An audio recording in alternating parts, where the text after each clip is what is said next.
Siglensyong mga kababayan, sinabihan ng mga congressmen na dapat niya mag-public apology ka sa ginawa mong babalahura, pambabasto sa ating First Lady, Lisa Marcos.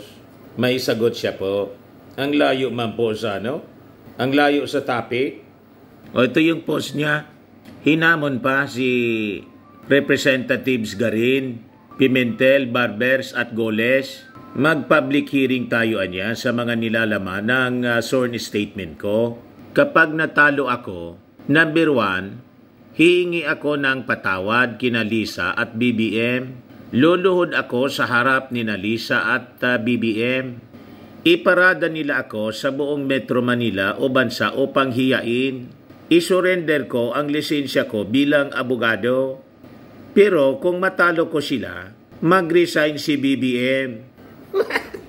Ngayon, anya, do we have a deal? I am ready, anya. Ever ready? Bakit ka naman makikipag-deal ng ganon? Dito sa mga congressmen na to, na kung matalo mo sila, mag-resign si PBBM. Unang-una, hindi man nakipag-usap dito sa mga congressmen, yung first family, na kausapin ka para mag-apology. Di ba? Hindi ka nga pinapatulan lang, hindi ka nga pinapansin. Kailan? Feeling nitong mga congressmen, unbecoming, mali yung ginawa po ninyo.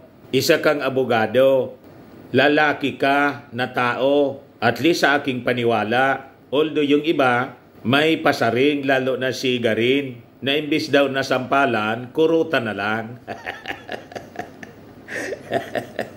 Kahit saan pong anggulo tingnan, Glenjo, mali yung ginawa po ninyo. Itanong ko po sa inyo, kung ang nanay mo, pagsabihan din ng ganon, ako halimbawa, sabihan ko ang nanay mo, kasi parang hindi ka po pinalaki ng tama. Di ba? Sampalin ko man ng back to back. Ano tingin mo? Ano feeling po ninyo? Kasi tingin ko po, hindi ka pinalaki ng tama. May kasalanan yung nanay mo. Naging ganyan ka sa laula. Tawag dito sa amin yan, balasubas Naturingan kang abogado. So kung ganon yung sabihin din namin, pag makita ko yung nanay mo, sampalin ko siya ng back to back. Ano feeling po, Glenjong? Yun lang naman ang punto nitong mga congressmen. Pero hindi man sila kinausap po ni Mrs. Lisa Marcos para makipag-deal ka sa kanila na pag natalo mo, magre-resign si PBBM at pag natalo ka, mag-apology ka, luluhod ka pa at willing kang hiyain, iparada sa Metro Manila. Unang-una, wala mang ganun po na pag-uugali ang first family. Never na nag-wish po ng tulad na wish mo. Tama, Glenjong? Kailan kami man po, hindi man kami nagtataka kung bakit ganun kasasama ng ugali po ninyo. Ang kasama mo, mga masasama ang ugali.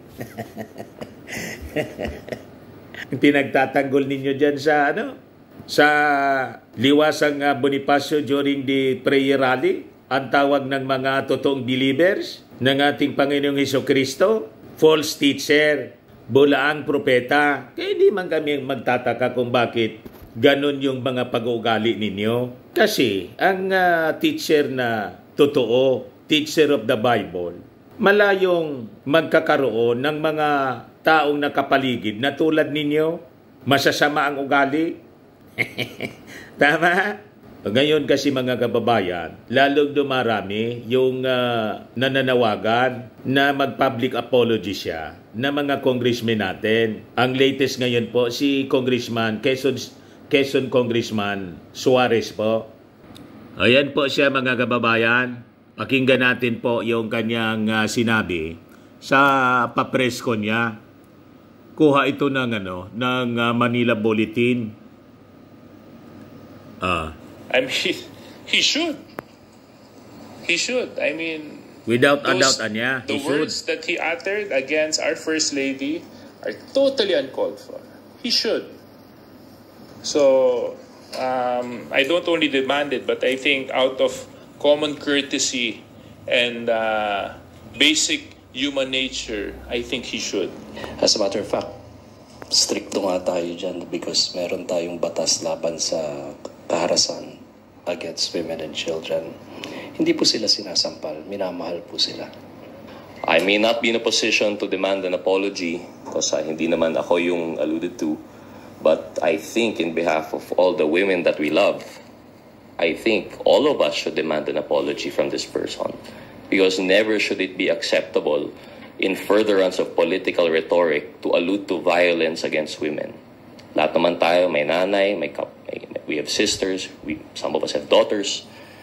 And the question is, do we ngayon, ang lipunan po natin, acceptable na po ba ang ganitong pananalita? Yan, is that what we have come down to? Para may sanib po. Sa society natin, hindi na makatanggap-tanggap yung kapasusan ng bibig, no? Talagang tama nga ang sinasabi ng aking mga kasama ng babae, minamahal at hindi sinasaktan. So, unsolicited advice, no? Sana bago tayo nagbibitiw ng mga gatong salita, sana pinag-iisipan muna natin mabuti. Dahil katulad nga ng sinasabi natin, hindi lang narinig din ng mga kabataan yung mga sinasabi natin at sana maging mabuting ehemplo tayo sa ating mga mamamayan.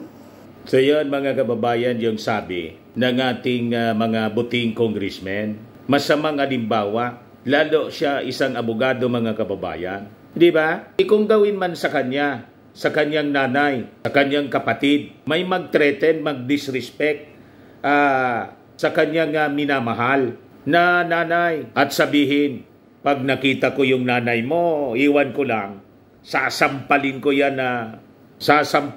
ng back to back. Sigurado masasaktan siya mga kababayan. Unless mga manhid na kayo dahil sa inyong hatred, galit sa ating First Lady na hindi nga maintindihan ng mga mamamayang Filipino kung anong pinagugutan ng galit ninyo sa First Family. Kasi noon naman, magaganda yung mga pinagsasabi ninyo. Nangampanya pa nga kayo. Pinuri pa ninyo yung landslide victory ng ating Pangulong Bongbong Marcos. Pagkatapos, sabi ng iba, nang hindi ma-appointan niya, biglang bumaliktad. Sumama ang loob, mga kababayan, tulad ng isang vlogger na pro-Marcos, magkakasama na sila. Magkakakampi na sila mga kababayan, pati si Vic Rodriguez. Mga bleeding hearts niya, Mr. Maravillas. Ayan man lang po ang short video natin. Ako po si Dante Maravillas. Bye-bye.